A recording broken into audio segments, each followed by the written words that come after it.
दरअसल एक बार पेंडे खान अपनी पूरी फौज के साथ गुरु गोविंद सिंह जी से युद्ध करने पहुंच गया और तभी पेंडे खान गुरु गोविंद सिंह जी के पास जाकर बोलता है कि ए गोविंद, अपनी फौज को क्यों मरवाने आया है? चलो हम दोनों आपस में लड़ते हैं और जंग का फैसला कर लेते हैं। और ये बात गुरु गोविंद सिंह जी मान गए।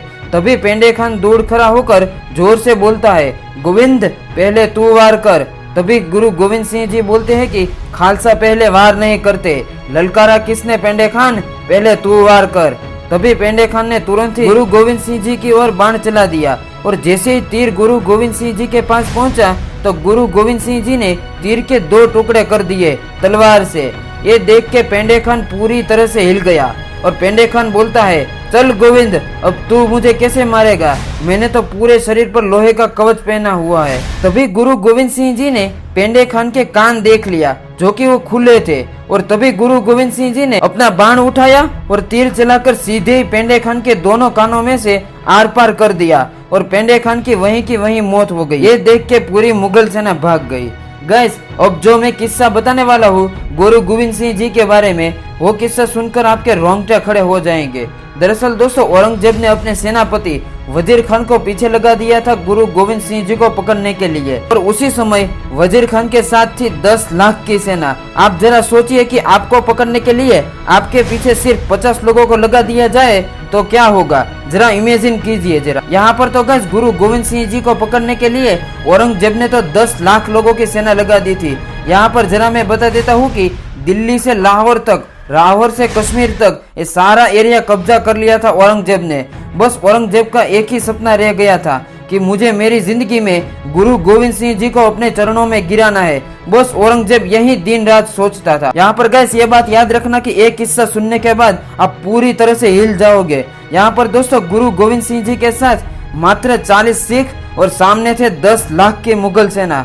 तभी गुरु गोविंद सिंह जी बोले, 1.25 लाख से एक लड़ा हूँ, तभी गोविंद सिंह नाम कहा हूँ। और जब सामने थी 10 लाख की मुगल सेना तब गुरु गोविंद सिंह जी बोले, हम जीत जाएंगे। लेकिन आज के लोगों की जिंदगी में थोड़ी सी टेंशन आने पर गिव अप कर लेते हैं, अरे हार मान लेते हैं, अरे भाग जाते हैं। लेकिन यहाँ पर आप जरा सोचिए तो सही, 40 सिखों के सामने खड़ी थी 10 लाख की मुगल सेना। आप जरा इमेजिन कीजिए कि कितने लोग होंगे, रूह कांप जाएगी आपके सोच के।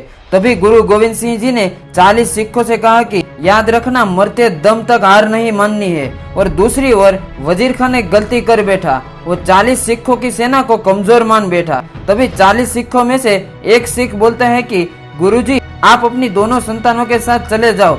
तभी गुरु गोविंद सिंह जी ने कहा कि ये 2 नहीं, पूरे 40 सिख मेरे संतान हैं। तभी सामने से वजीर खान 5-5, 8-8 सैनिकों को गुरु गोविंद सिंह जी को मारने के लिए भेजता रहा। लेकिन गुरु गोविंद सिंह जी ने 1.25 लाख मुगल सेना को एक एक करके तलवार से काट दिया। तभी औरंगजेब ने घुटने टेक दिया और औरंगजेब की 10 लाख की मुगल सेना गुरु गोविंद सिंह जी को पकड़ने में असमर्थ रही और मुगल सेना गुरु गोविंद सिंह जी को पकड़ ना पाई। यहाँ पर गाइस मैं बता देता हूँ कि ऐसा पृथ्वी के इतिहास में पहली बार हुआ था। और यहाँ पर एक थोड़ी इन्फॉर्मेशन ये भी दे देता हूँ कि गुरु गोविंद सिंह जी का जन्म 22 दिसंबर 1666 के बिहार के पटना में हुआ था और गुरु गोविंद सिंह जी की मृत्यु 7 अक्टूबर 1708 में महाराष्ट्र में हुई थी। गुरु गोविंद सिंह जी के 4 बेटे थे, फतेह सिंह, जोरावर सिंह, अजीत सिंह और जुझार सिंह।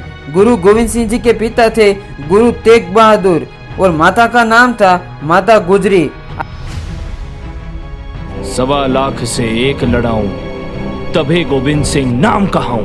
बोले सोनिहाल।